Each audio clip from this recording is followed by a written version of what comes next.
আসসালামু আলাইকুম।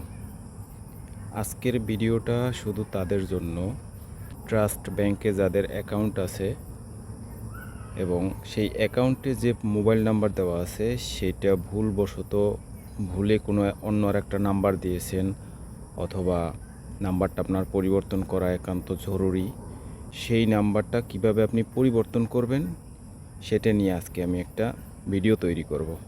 তো চলুন শুরু করা যাক। প্রথমে আমরা ট্রাস্ট মানি অ্যাপসে গিয়ে ট্রাস্ট মানি অ্যাপসটা লগ ইন করবো। তো আমি লগ ইন করছি। ওকে, আমি ট্রাস্ট মানি অ্যাপসটা লগ ইন করলাম।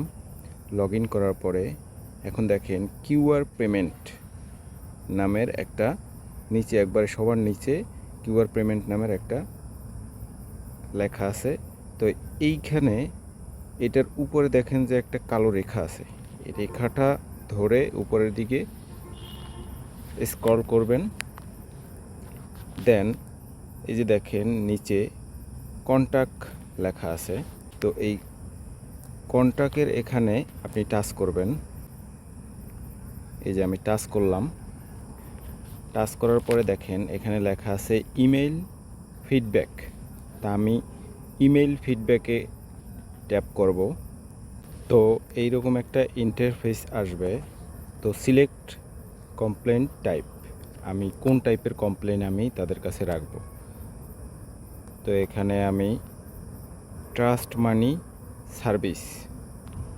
সার্ভিস দিলাম। দেন এখানে যে সিলেক্ট ডেট যেইটা আছে ওইটাই থাকবে। ইন্টার ইওর ইউজার আইডি যেটা আছে আপনার ওই আইডি থাকবে। অ্যাকাউন্ট/কার্ড হোল্ডার নাম যেটা আছে আপনার নাম ওইটাই থাকবে। এবারে অ্যাকাউন্ট নাম্বার, এবার আপনি অ্যাকাউন্ট নাম্বার দেবেন।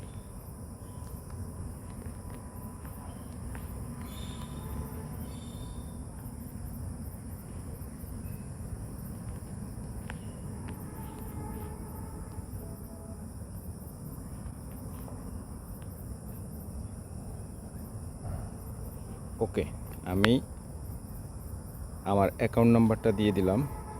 দেখেন এরপরে এন্টার ইওর মোবাইল নাম্বার। এই মোবাইল নাম্বারটায় আমার SMS ট্রাস্ট ব্যাংকের যে SMS-গুলো এই নাম্বারে যাইতো। এখন কথা হচ্ছে এই নাম্বারটা আমার আনফরচুনেট ভুল হয়েছে। সেই ক্ষেত্রে এখন আপনার যে কমপ্লেন, এই কমপ্লেনটা এখানে লিখতে হবে। নিচে যে খালি ঘর আছে এই যে এখানে আপনার লিখতে হবে। তো এখানে কি লিখবেন আমি আপনাদেরকে দিয়ে দিচ্ছি। Please update this mobile number.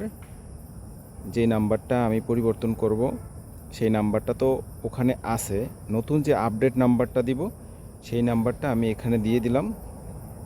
দেন আমি যদি এখানে সেন্ড করি, তারা আমার কাছ থেকে একটা রিকোয়েস্ট পেয়েছে। সেই রিকোয়েস্টটা অনুযায়ী তারা এই কাজটা করবে এবং আমার পরবর্তী 3 কর্মদিবসের ভিতরে আমার এই মোবাইল নাম্বারটা তারা পরিবর্তন করে দিবে। এখন কথা হচ্ছে যারা ডিফেন্সে জব করেন, সেনা নৌ বিমান, তাদের জন্য আলাদা একটু ডিফিকাল্ট। তারা হচ্ছে আপনি যেই ব্যাটালিয়ান বা যেই সংস্থায় চাকরি করেন ওই সংস্থার যে কর্মকর্তা আছে তার একটা সনদ লাগবে যে আপনি এই অ্যাকাউন্টটা ইউজ করেন, আপনার মোবাইল নাম্বার ভুল হয়েছে এই বাবদ সে একটা সনদ দিবে। সেই সনদের সিগনেচার কপি আপনি ট্রাস্ট ব্যাংক অ্যাকাউন্টে জমা দিবেন। আপনার আইডি কার্ডের কপি জমা দিবেন, ভোটার আইডি কার্ডের কপি জমা দিবেন। তারপরে আপনার যেই ব্রাঞ্চে আপনি করছেন ওই ব্রাঞ্চে তারা এইটা ফরওয়ার্ড করে দিবে। দেখা যাচ্ছে আপনি ধানমন্ডি ব্রাঞ্চে আছেন, আপনি অ্যাকাউন্ট করেছেন বরিশাল ব্রাঞ্চে। হ্যাঁ, সেক্ষেত্রে আপনি ধানমন্ডি ব্রাঞ্চে আপনার রিকোয়েস্টটা রাখবেন। ধানমন্ডি ব্রাঞ্চ থেকে ওনারা মেইল করে দিবে বরিশাল ব্রাঞ্চে, বরিশাল ব্রাঞ্চ আপনার এই মোবাইল নাম্বারটা পরিবর্তন করে দিবে। এছাড়াও আপনি এটা দিয়ে ট্রাই করে দেখতে পারেন, যদি পরিবর্তন হয় মোবাইল নাম্বার তাহলে তো আলহামদুলিল্লাহ ভালো। যাই হোক, আশা করি বুঝতে পারছেন ব্যাপারটা।